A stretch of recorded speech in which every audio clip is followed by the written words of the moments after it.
नमस्कार, मैं हूँ इशिका शर्मा और दी लाल टीम में आपका स्वागत है। छत्तीसगढ़ के साथ ही जांजगीर चांपा जिले में कोरोना का कहर जारी है। अब तक हज़ारों की संख्या में कोरोना संक्रमितों की पहचान की जा चुकी है, तो वहीं रोज़ औसतन 100 की संख्या में कोरोना पॉजिटिव केस सामने आ रहे हैं, जिसे देखते हुए लॉकडाउन को बढ़ाकर 28 अप्रैल तक कर दिया गया है।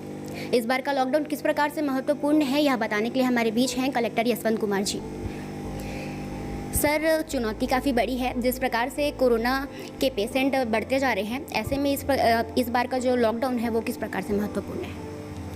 ये लॉकडाउन नहीं है, ये पूरे ज़िले को कंटेनमेंट जोन घोषित किया गया है। कंटेनमेंट जोन का अर्थ होता है कि बिल्कुल अति आवश्यक सेवाओं जैसे कि हॉस्पिटल जाना हो या इलाज की ज़रूरत है, उसके अतिरिक्त किसी को भी घर से बाहर निकलने की अनुमति नहीं होती है। बड़े डिटेल्ड दिशा निर्देश दिए गए हैं, जिसको भी जिन एक्सेप्शंस को भी छूट दी गई है, जैसे दूध का, न्यूज़पेपर के हॉकर्स का, वो सभी एक्सेप्शंस का टाइमिंग फिक्स किया गया है। सुबह के टाइमिंग में जैसे यहाँ पे 5 बजे से 7 बजे का टाइमिंग है, तो उस समय उसकी छूट दी गई है। बाकी समय में सभी लोगों को वैक्सीनेशन के लिए छूट दी गई है। तो वो एक्सेप्शंस लिखे हुए हैं कि किस किस कारण से छूट दी हुई है। बहुत ही कम चीज़ों के लिए छूट मिली हुई है, बाकी किसी भी चीज़ के लिए घर से निकलने पर मनाही है।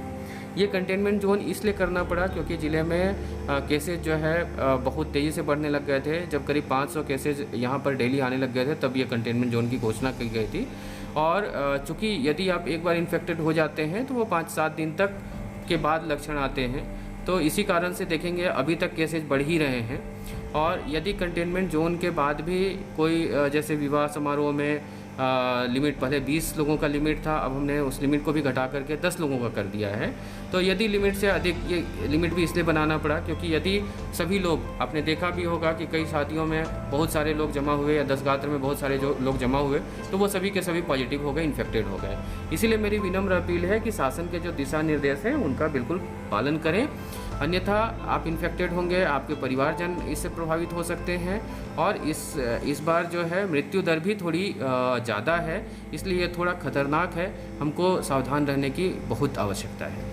सर, जिस प्रकार से कोरोना के आंकड़े लगातार बढ़ते जा रहे हैं, ऐसी स्थिति में लॉकडाउन होने के बावजूद भी अगर कोरोना के जो केस हैं वो कम नहीं होते हैं, तो आगे के लिए क्या तैयारी है?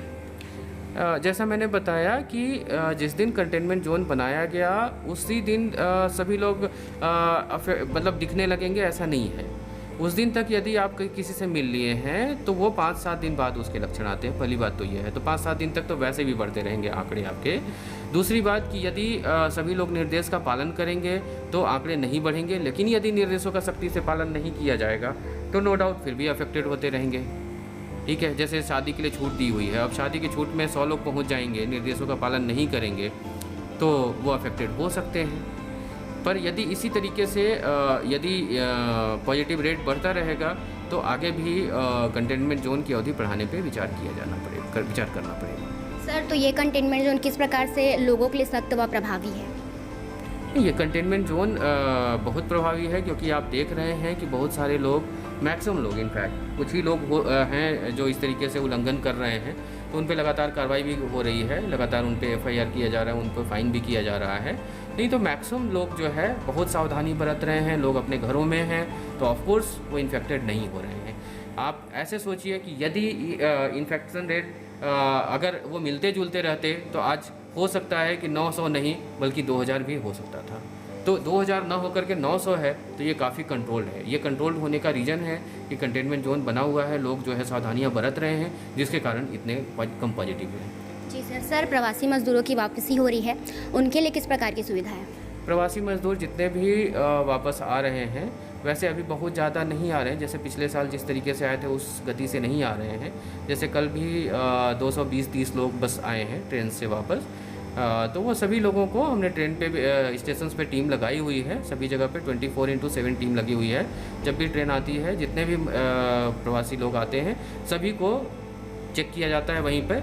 चेक करने के उपरांत ही उनको जाने दिया जाता है। चेक करने में यदि पॉजिटिव आते हैं तो उनको उसके अकॉर्डिंग जो है इलाज शुरू कर दिया जाता है, और यदि निगेटिव आते हैं तो उनके लिए क्वारंटाइन सेंटर हमने अपने ज़िले में पूरे 1068 क्वारंटाइन सेंटर बनाए हैं।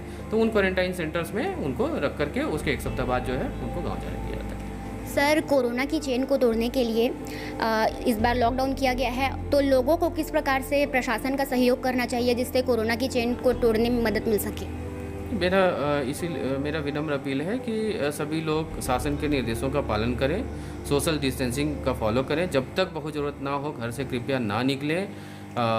जब भी निकलना पड़े भी अति आवश्यक कामों से तो बाहर मास्क लगा करके ही निकलें, सोशल डिस्टेंसिंग का फॉलो करें, हाथ को सैनिटाइज करते रहें। ये हमेशा सभी को पता भी है। और अब एक कोरोना प्रोटोकॉल में एक नई भी चीज़ आई है कि यदि आपने टेस्ट दिया हुआ है और टेस्ट रिपोर्ट आने में देर लग रही है और आपके लक्षण हैं तो आप मेडिसिन स्टार्ट कर सकते हैं।